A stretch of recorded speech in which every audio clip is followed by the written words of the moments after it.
Do a mic check. Brandon, can you hear us? Yes, sir. Perfect. All right, welcome to Tuesday afternoon player interviews. We have senior center Brandon Kennedy. For questions, please hit the raise your hand function and we'll call on you. We'll start with David. What's up, Brandon? Happy Founders Day. Just wanted to know how you're gonna celebrate today, and if at all, and just what Omega Psi Phi means to you. Yeah, well, first off, I want to say thank you and root to the bros out there, all the good bros out there. But, because of COVID, it's kind of hard to kind of get, away from the facility and do things. But I'll definitely be there in spirit, whatever happened. And Omega Psi Phi, it means a lot to me. About 6 years ago, I had a mentor who kind of led me to Omega, and ever since then, I've been able to see the brotherhood and things such as giving back to the community and things like that. So Omega means a lot to me, and rest his soul. He died about 2 years ago, so yeah, it means a lot to me. Jimmy Himes, then Gustavo. Brendan, you got a call from Peyton Manning the other day congratulating you on the Scholar Athlete being a finalist. What did that mean to you? It definitely meant a lot. Throughout the years I've been in college, all the hard work I put in the classroom and on the field, just to kind of see that pay off and get the recognition, it meant a lot to me, and I was very excited to get that. And my family's proud of me, so it was exciting.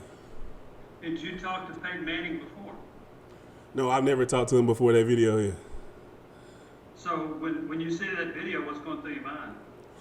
It was great to see a VFL to be able to talk to me, and also somebody who's got it in that fraternity, and just to be able to for them to be able to talk to me, it was great. Were you aware that Peyton Manning was in that fraternity of the Scholar Athletes? To be honest, I wasn't until I seen the video, so it was good to find out, and I'm glad I'm a finalist, so it's great. Gustavo. Brandon, congratulations first of all on your award. And how important was to have this open week to kind of work on fundamentals, to get things back on track, especially with things not going well in the past couple of games? Yeah, well, it's been big for us. This week when we didn't play, fundamentals was a big part of us. We were able to get kind of back to the basics and kind of also bring some of the young guys along. So that was kind of the two things that we were able to work on this bye week. And how sad it is to not be able to play at Inland Stadium in the month of November. The first time since 1891. How much you guys gonna miss playing at home in this crucial moment in the SEC? Yeah, we definitely gonna miss it. Anytime you get to play at Neyland, it's always a fun time. But we also got to focus on what we need to do to win as well.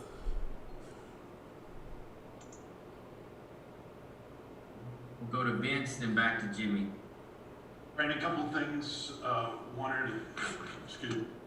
Brandon, a couple things one at a time.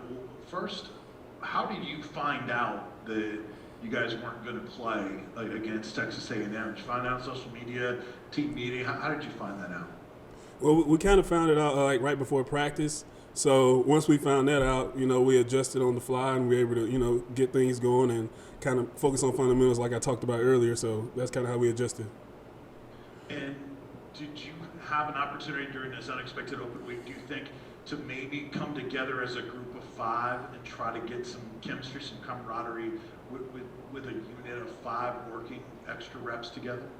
Yeah, most definitely. Anytime you have a week like this is where you have time to kind of talk about some of the things that you wouldn't be able to talk about in a normal week, such as technique, kind of how the guy next to you works. And so it was a great week to do that. And, we kind of got back to the fundamentals, like I said, yeah. Brendan, have you guys been able to pinpoint why you have not played quite as well in the second half? You've had some really good first halves, including Arkansas and including Georgia. What's happened in the second half? Do you know?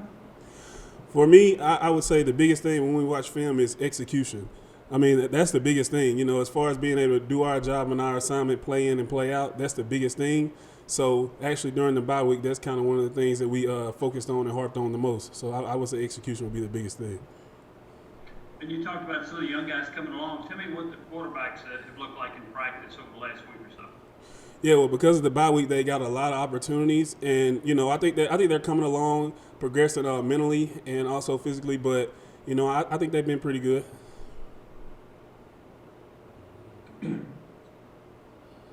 Go to Blake. Yeah, Brandon, kind of following up on Jimmy's question there, you mentioned that open week was good for some of the young guys. Who were some of those young guys that impressed you last week? Yeah, well, some of the guys like Malachi Wideman, Jimmy Holiday, Jimmy Callaway, some of those young skill players, they've came along and they're progressing as well, learning the plays and, just balling out. What do you like about those guys, those receivers you mentioned there?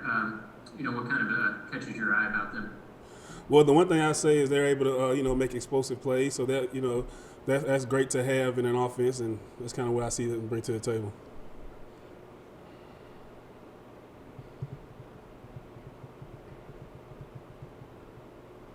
We'll go to David Pascal, then back to Jimmy. Brandon, given where you're from, is there something special about playing Auburn? I mean, this was a game that wasn't originally scheduled this year. Yeah, most definitely. Anytime I get a chance to go back home, it means a little more. So most definitely, especially going into the stadium in Auburn, down there in Auburn, Alabama. I live about 30 minutes from there. So, yeah, it'll be very special to me. And what was your relationship with Auburn as far as your recruitment and everything? And why did you not choose to go there given the proximity? Yeah, well, in the recruiting process, it came down to 3 schools, Alabama, Auburn, and Clemson. And, Alabama just got the edge because I felt that, if I go there, I can learn under Nick Saban and kind of win a championship. So that was kind of the 2 things that kind of led me to go there. Yeah.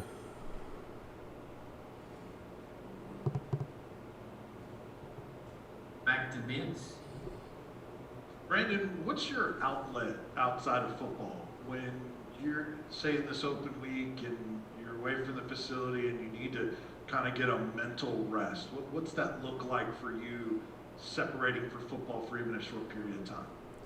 Yeah, well, if I separate from a short period of time, I'd probably say, mostly I might watch Netflix. But, last week I was kind of filled with doing a final exam to graduate. So that's kind of what I was working on throughout the whole week. So, I really didn't get a chance to kind of, separate from football. So I was doing school. So if it's not one, it's the other with me, to be honest.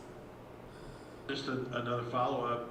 With 4 games getting canceled last week, 1 more getting canceled this week, games around college football getting canceled, has that heightened the alertness and the accountability needed for the players to make sure that everyone is not cutting corners or letting their guard down and make sure that there's not games continue to be lost?